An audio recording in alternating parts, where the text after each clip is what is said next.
പറഞ്ഞുകൊള്ളുന്നു.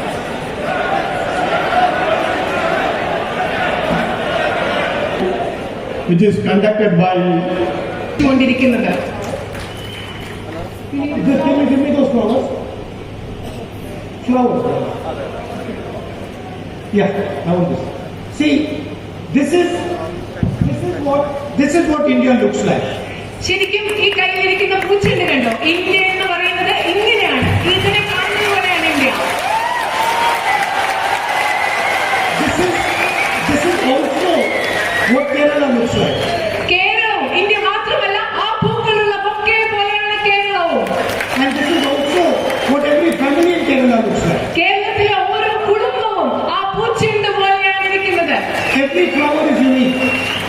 അതിന്റെ ഓരോ പൂവും വ്യത്യസ്തമാണ്, സവിശേഷതകളുള്ളതാണ്. Every flower has a different expression.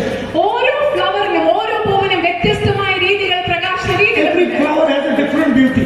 ഓരോ പൂവിനും വ്യത്യസ്തമായ സൗന്ദര്യമാണുള്ളത്. And when you add all the flowers together, they become much more beautiful than the individual flowers. ഈ പൂക്കളെല്ലാം കൂടെ ഒരുമിച്ച് നിൽക്കുമ്പോൾ ഇത് ഒറ്റയ്ക്ക് നിൽക്കുന്നതിനേക്കാൾ അതിമടങ്ങ് മനോഹരമായി മാറുകയാണ് ചെയ്യുന്നത്. Now imagine if I came to Kerala and I said, look, only white flowers can be in this bouquet. നിങ്ങൾ ഒന്ന് സങ്കല്പിച്ച് നോക്കുക, ഞാൻ കേരളത്തിൽ വന്നിട്ട് നിങ്ങളോട് പറയുകയാണ് ഈ ബൊക്കയിൽ വെള്ള കളറിലുള്ള പൂക്കൾ മാത്രമേ പാടുള്ളൂ എന്ന് ഞാൻ നിങ്ങളോട് പറഞ്ഞാൽ എങ്ങനെയിരിക്കും? We will only have white flowers and the stems have to be 6 inches long. ഞാൻ നിങ്ങളോട് പറയുകയാണ് 6 ഇഞ്ച് നീളത്തിൽ ആ പൂവിന്റെ ചെണ്ട് ഉണ്ടാവാൻ പാടുള്ളൂ. അതുപോലെ ഇതിൽ വെള്ള നിറത്തിലുള്ള പൂവുകൾ മാത്രമേ ഉണ്ടാവാൻ പാടുള്ളൂ. No leaves will be there, no thorns will be there. അവിടെ മുള്ളുണ്ടാവാൻ പാടില്ല, ഇല ഉണ്ടാവാൻ പാടില്ല എന്ന് ഞാൻ പറഞ്ഞാൽ എങ്ങനെയിരിക്കും? That is what the BJP and RSS are trying to do. അതാണ് ഈ രാജ്യത്ത് ബിജെപി ചെയ്യാൻ ശ്രമിച്ചുകൊണ്ടിരിക്കുന്നത്. ഇത് തന്നെയാണ്. To Kerala, to Tamil Nadu, to Uttar Pradesh, to India. കേരളത്തോട്, തമിഴ്നാടിനോട്, ഉത്തർപ്രദേശിനോട്, ഈ രാജ്യത്തോട് മുഴുവൻ ബിജെപി ആർഎസ്എസ് ചെയ്തുകൊണ്ടിരിക്കുന്നത് ഇത് തന്നെയാണ്.